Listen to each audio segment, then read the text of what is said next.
Welcome again to the 2024 Intergovernmental Leaders Forum. Today's discussions will focus on strengthening the relationships between the Government of Canada and self-governing and modern treaty partners. We will now proceed with the cultural opening.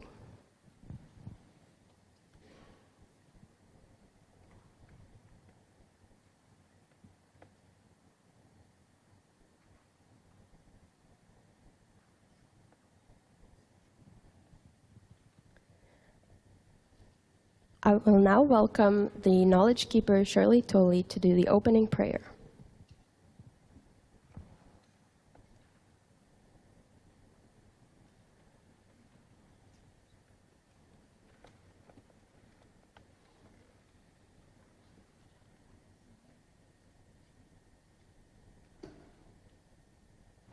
Okay, there we go. Okay. Kichimigwech. As First Peoples of the land, Indigenous people have lived, worked, and been stewards of the land in our respective territories. Acknowledging the land is a formal statement for visitors to express respect and to recognize the unique and enduring relationship that exists between Indigenous people and their traditional territories as caretakers of their ancestral lands. It is considered a first step in building a relationship with the First Peoples of the land in the spirit of reconciliation. Kwekakina, kisina agwajin keget, kija kiminuin nanage kijigat. Jawen mishin nongam kijigat nishomis, chiwabamag, chimino nundagwag, chimino gundagag enabigis, nindo gwawishin and kichemanido. I asked our Creator in my language to continue to protect us and guide us today so that we can see, we can hear, and share good thoughts with each other in a good way. Shirley Tolley Nidishnikas, Kidigan Zibi Nindonjiba, Nindamin Wendam, Kichi Ikudian, Pijajik Onjima, Anishnabe Aking, Kichimigwech Kibijayeg Nongam. At this time, I'd like to extend a warm welcome to the Right Honourable Justin Trudeau, Honourable Gary Anandasangiri, Minister of Indigenous Crown Relations and Northern Affairs, Honourable Arif Virani, Minister of Justice and Attorney General of Canada, the Honourable Yara Sachs, Minister of Mental Health and Addictions of Canada, Honourable Patty Aju from the Minister of Indigenous Services Canada, Honourable Arjit Sajan, Minister of Emergency Preparedness of Canada, and Honourable Dan Van Dal, Minister of Northern Affairs. And last but not least, Honourable Pascal Saint-Onge, Minister of Canadian Heritage of Canada, and all of these distinguished chiefs and leaders, and I say Kichimigwech Kibijayek. I'm very honoured and pleased to be here with you. And on behalf of the Algonquin and Anishinaabe Nation Tribal Council, all of our chiefs and our nation, I bring you warm greetings. And I welcome you to unceded, unsurrendered Algonquin and Anishinaabe territory. The Algonquin territory, our homeland, covers a vast area connected by rivers and tributaries on both sides of the Kichisibi, formerly known as the Ottawa River.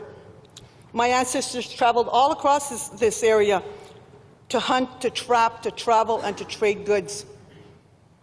I am the elected women's representative for the Algonquin and Anishinaabe Nation Tribal Council in my third-year mandate of 4 years. I was also elected to represent the Quebec Native women as the alternate representative in October of 2022. The Quebec Native women will be celebrating their 50th year anniversary next week in Quebec City, where women from every nation in Quebec will be represented.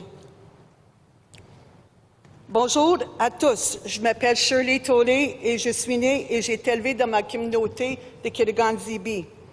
Je suis très chanceuse et bénie d'avoir la meilleure des deux mondes, la vie dans une communauté autochtone comme Kirigan-Zibi et ma vie urbaine sur notre territoire ancestral. Et les deux me permettent d'être proche de ma famille et de mes amis d'enfance. As we begin this discussion today at this forum that brings together the Prime Minister, several federal ministers, chiefs and leaders of modern-day treaties, partners and self-governing Indigenous governments to strengthen relationships and to discuss implementation policies. Let us be of one mind and one heart. There is a lot of power in this room, lots of passion, dedication, and extensive knowledge. The foundation of any strong relationship comes from communication, listening to one another, sharing our stories. Without effective communication, relationships will never reach their highest potential. Let us all walk through this day with open minds and respectful of one another so that we continue the work that has begun. I remember when I first began working in the 80s at Health Canada for the Medical Services branch, and the buzzword back then was Aboriginal self-government. I often wondered what that bigger picture would look like, and what did that mean exactly? In all honesty, I don't think that many knew at the time what that looked like. Fast forward 40 years, and now 26 modern-day treaties have been concluded between the Crown and Indigenous peoples, covering over 40% of Canada's landmass. We have come a long way forward, but we still have lots of work, as more than 70 Indigenous groups are currently negotiating modern treaties with the Government of Canada. I look forward to listening intently at the discussions that will take place here this morning. In closing for now, I wish you all a very productive day and insightful meeting. Miigwech. Kibijayeg. Kichimigwech.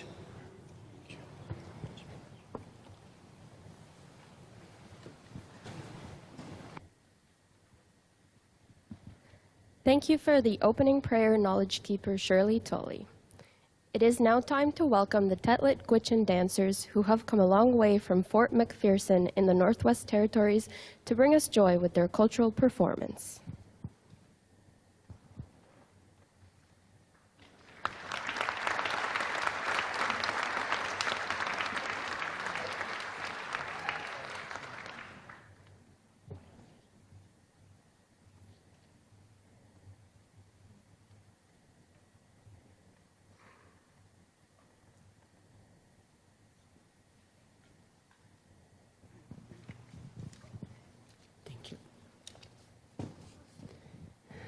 Van Gweenzi, good morning. We, the Tetlit Gwich'in dancers, are deeply honored to be here performing for each and every one of you. Your presence this morning fills the venue with warmth, anticipation, and excitement. And we are truly grateful for the opportunity to share our performance with such a wonderful audience. Today is not just about the music, the dance, or the spectacle. It's about the shared experience we create together. So let us embark on this journey together where melodies meet.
Tyson and Jolene.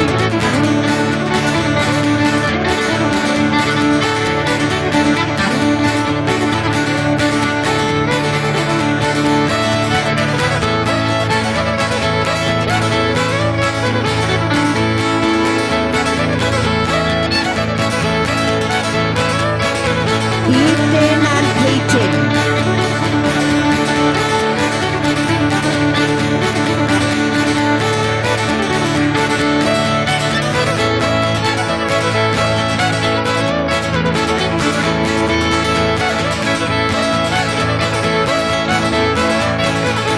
Edwin and Brianna.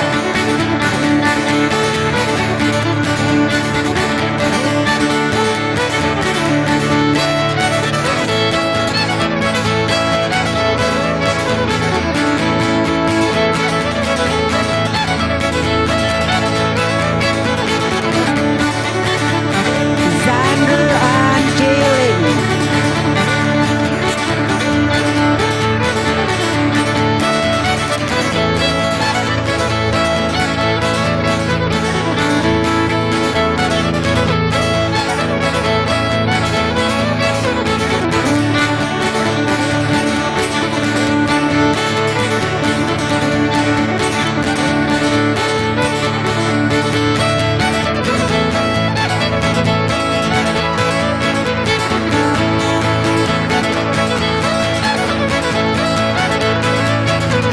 And that was the Red River Gate.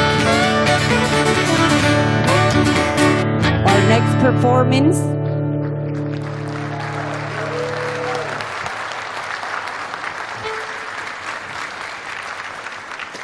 Our next performance will be the butterfly dance.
And that was the butterfly dance.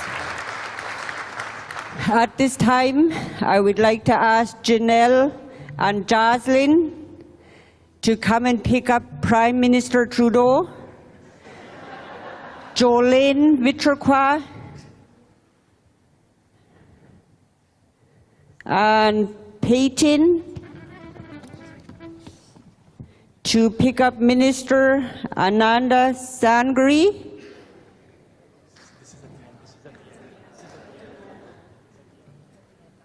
Not now? Oh, sorry, I'm sorry. We'll just put a hold on that. We're just going to do a thank you jig. Huh? Sorry about that. This is a thank you jig.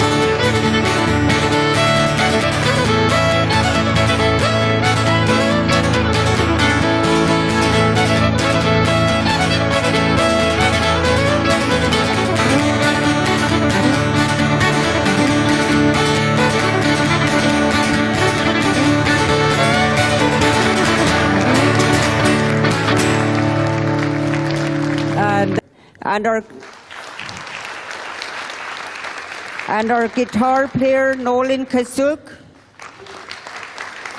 Also, to our Grand Chief and Kelly McLeod for allowing us to be part of this, and to Tara. Tara, thank you for your support. Masicho.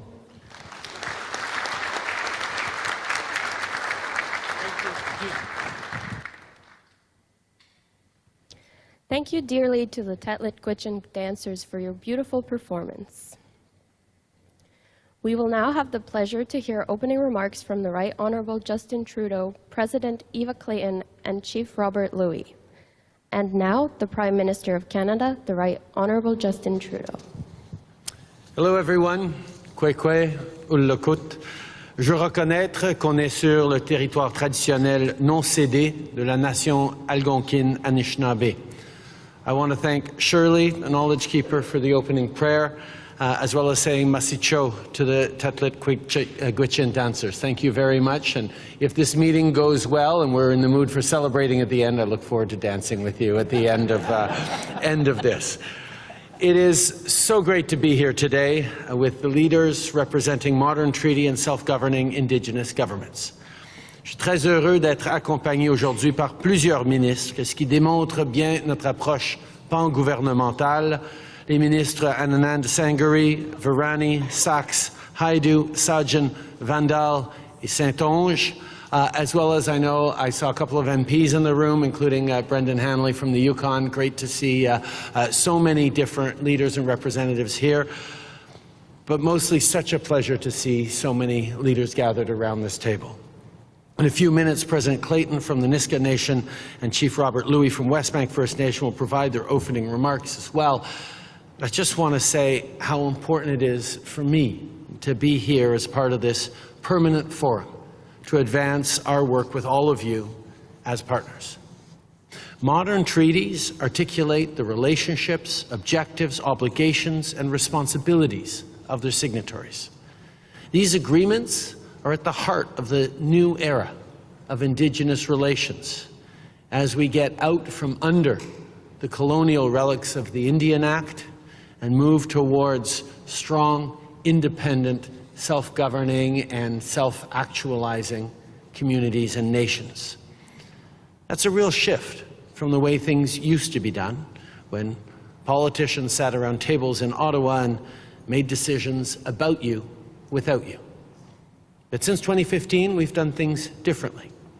Our government has been serious in our obligations set out in modern treaties.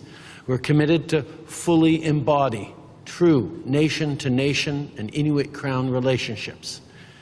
And to make sure we see results, we have co-developed the collaborative modern treaty implementation policy. Last year, which was the first year we gathered formally in this structure, although we had good setup meetings in the years before, we agreed on an independent oversight and accountability mechanism to ensure the government is living up to the spirit and intent of those treaties.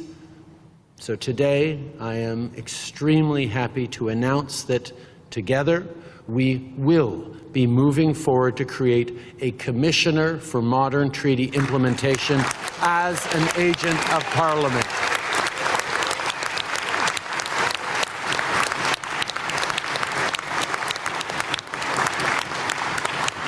The Commissioner will undertake reviews and performance audits that will ensure that the government is held to account, and future governments are held to account on the implementation of the modern treaties.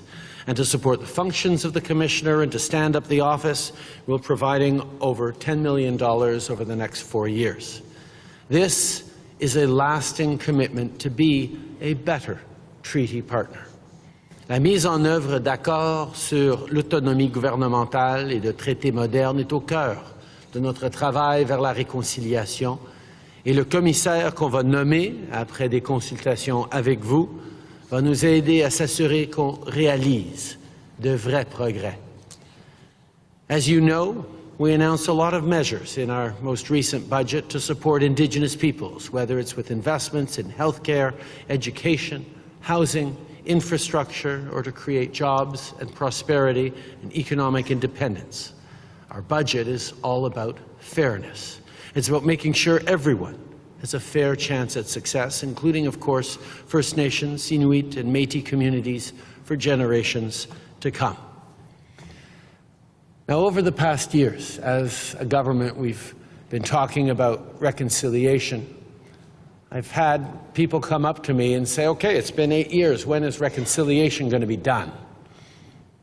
And of course, reconciliation is a journey that will take generations.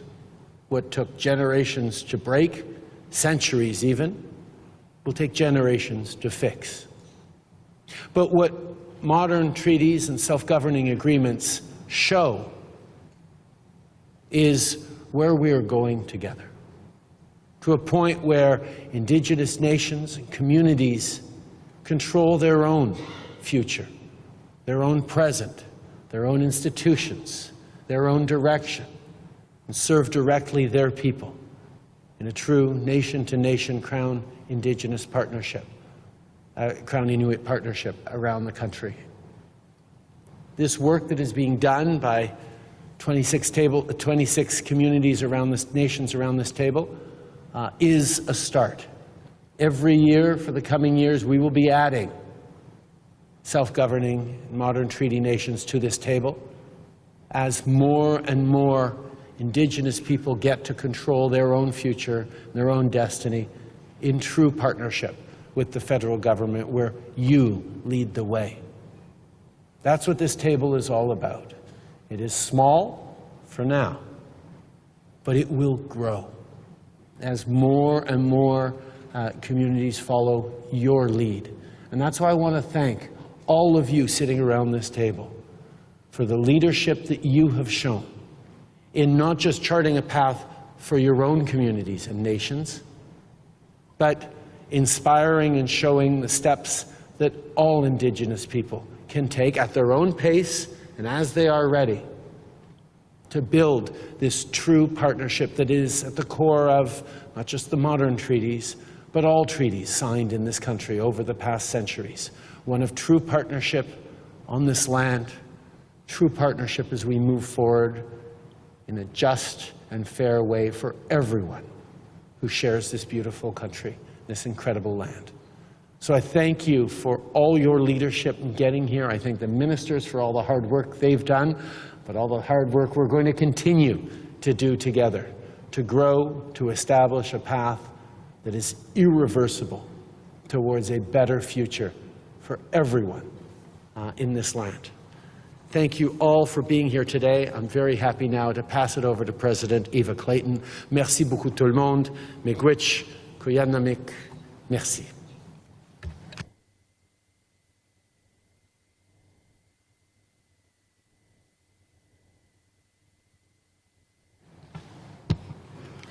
Good morning, Prime Minister, Indigenous leaders, ministers, officials, and certainly our youth and our friends. And thank you to the Gwich'in dancers for the very powerful dance that you did for us. It is with great pleasure that we are here once again, seated with you. And I want to acknowledge with enthusiasm, excitement, and appreciation for the historic commitment that you just made in respect to the creation of the Commission, the Commissioner for Modern Day Treaties, the implementation. I will return to this subject area later. Last February, members of this Land Claims Agreement Coalition honored the Nisga'a Nation once again to co-chair the coalition along with our friends at Nunavut. I am privileged to come here once again in that role, together with our co-chair, President Aluki Koterk. We continue to work with other modern treaty partners who are not currently members of the coalition, but with whom we share many of the same aspirations and challenges concerning the implementation of our modern treaties. We are again pleased to be with some of them here today. I also acknowledge the participation today of the groups who have self-government agreements and those who have a self-government treaty but not a land claims agreement. We are always pleased to be working with them. Last year we came to this very important forum with a 10-point agenda developed collaboratively among the Indigenous participants in this meeting. The points addressed a range of subjects from our constitutional relationship and distinctions to the very real challenges that, and indeed, that are crises within our community, that our people continue to face with our language, our infrastructure, and especially our health and well-being. This year we come to discuss our progress. Progress has been made on some of those items where we have succeeded and how we move forward to the remaining work that needs to be done. So it is in this context we must say that generally we feel positive about the start of the progress over the last year. So thank you for that. But as you know, there are many other vitally important steps in which we have been engaging and which we will continue to demand our diligent attention. We wish to discuss the timing of the passage of Bill S-13, the long-awaited insertion of a non-derogation clause into the Interpretation Act, which passed the Senate in December, which has been introduced in the House a few months ago. But as far as we know, this has not yet progressed towards the second reading and committee consideration. My colleagues will provide you with an update on that. Prime Minister, while it is important to acknowledge that there has been progress since our last meeting on several of these items, and to give you and your government credit for what has been accomplished, we also need and must remind you that the collaborative modern treaty implementation policy adopted by your cabinet more than a year ago, this specific goal of advancing a systemic shift in the federal public service institutional culture, reflected in behavior, decision-making, and actions at every level of the federal government. Of course, no one can expect such a systemic shift to take place overnight. At the same time, while important steps have been taken, this systemic shift has not yet occurred, and frankly, it is showing few signs of getting underway. We want to also speak about the critical situations of our community. As you will hear leaders around the table speak about, is the mental health challenges that our communities continue to face with addictions. I think it's important that we hear that. You will also be hearing a letter from one of the chiefs who could not attend due to the crisis that she's facing with suicide in her community. It's very real, and we have to make sure that we are addressing all of these items for our people. I want to thank you for the time that you've given us, and thank you for the excellent news going forward. Thank you.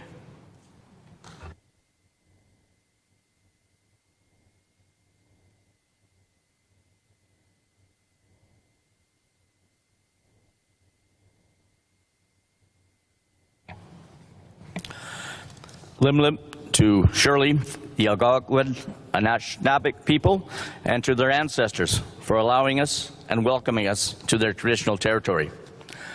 Mr. Prime Minister, members of Cabinet, fellow Indigenous leaders, Grand Chiefs, Chiefs, councillors and staff, elders, ladies and gentlemen, thank you for the opportunity to provide a few opening comments. I am the Yomiham, the chief of the West Bank First Nation. Our nation is part of the Sukanakin Sioux peoples and occupies and governs lands in south-central British Columbia.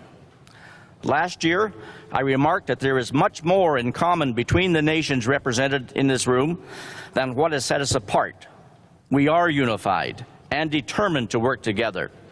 There is a desire for an evolving distinctions-based approach to working with Indigenous peoples in Canada, based in the first instance on the constitutional distinction between the three groups of Aboriginal peoples, Indian, Inuit, and Métis, with further distinctions based on whether a group has a modern treaty that includes comprehensive land claims and self-government. Just a land claim or standalone self-government? Confusing? Probably so for some. The truth is, in practice and on the ground, there is a far simpler distinction between all of us in this room as compared to every other Indigenous group in Canada. We have all moved beyond a predominantly colonial relationship with Canada through new arrangements, whether being fully self-governing, partially self-governing, whether we have settled a land claim based on our Indigenous title, or have found other ways to have rights recognized. We are all self-determining, if not fully self-governing, as contemplated in the UN Declaration. We all are here together, partners with Canada, within an evolving system of cooperative federalism. Mr. Prime Minister, what also distinguishes us is that in getting to this point in our relationship with Canada is that each of us has done the hard and necessary work in our communities to move forward, to get to where we are. We have had to look inward and to get our houses in order, to realize our vision and secure our future within our communities and within a stronger Canada. This is not easy work. Colonialization has left its mark. Recognition of Indigenous rights has been hard and long fought for. And to use the language of the federal government, we have a mandate from the people to be here on a government-to-government basis. At last year's forum, Mr. Prime Minister, there was discussion around the adoption of Canada's collaborative modern treaty implementation policy and its inclusion in Canada's UN Declaration Action Plan. This year is the announcement of the establishment of the Commissioner for Modern Treaty Implementation. That's fantastic and welcome news. Last year, those of us who have standalone self-government arrangements called for a federal policy to specifically address our standalone self-government implementation, and not just through the lens of modern treaty. There are other ways to reconcile based on the reconciliation of rights beyond treaty making. The child and family legislation and the HIDA arrangements in BC are examples. There is still much room for improvement on how Canada organizes itself internally to support the implementation of the inherent rights of self-government. Based on our collective experience last year, I spoke of 4 pillars that could guide a self-government implementation policy. 1, advocacy.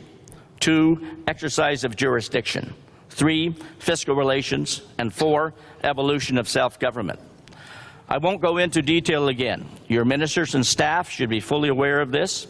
Suffice it to say there are many issues to address under these pillars, including additions to reserves, where the extent of core lands is not something settled, it is in a treaty.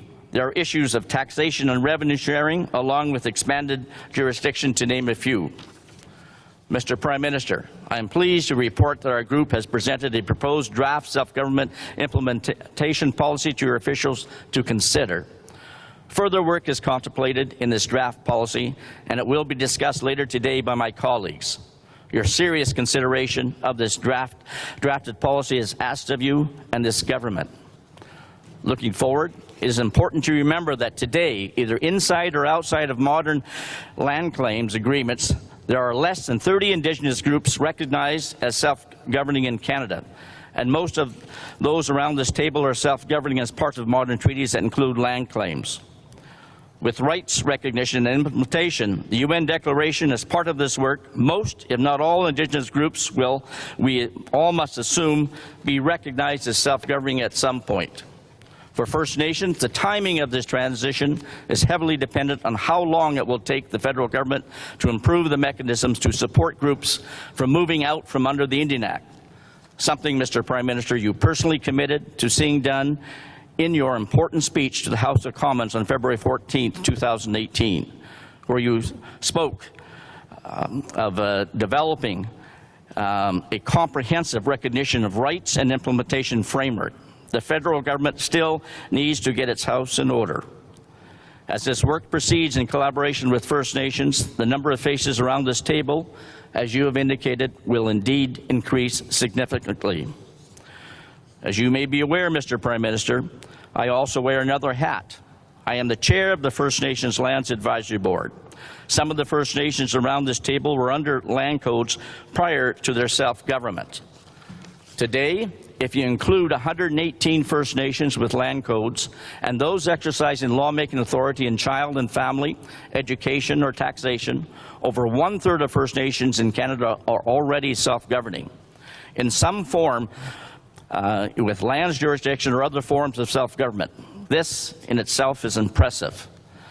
As more groups become self-governing, the need for workable self-government implementation policies will become increasingly apparent. The critical part of implementation is fiscal relationship. Progress is being made on the collaborative self-government fiscal policy. As an example, an expenditure needs approach to fund core governance is in place. This means self-governing Indigenous governments now have a fighting chance to govern as their arrangements contemplate. Previously, there being insufficient money to ensure the capacity to carry out the most basic of governance responsibilities.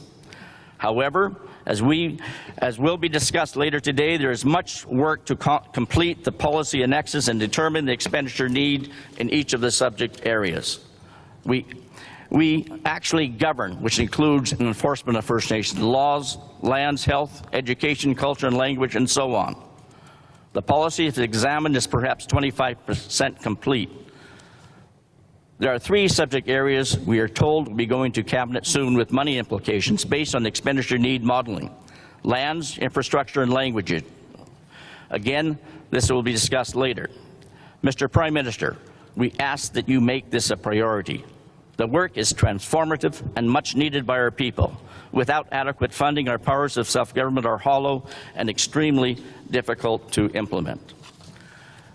Mr. Prime Minister, ladies and gentlemen, I know I've run out of time. I apologize. There is much more to say here. I will end with this. We need you, Mr. Prime Minister, to continue to champion this transformative work that will indeed improve the quality of life in our communities and more broadly Canada. On the inherent right of self-government, the Supreme Court of Canada recently said, reconciliation is a long-term project, a continuous transformation of relationships and a braiding together of distinct legal traditions and sources of power that exist. That is exactly what we are doing, Mr. Prime Minister. Self-governing Indigenous nations are integral to a better Canada. Lim Lim, Mr. Prime Minister, colleagues, ladies and gentlemen.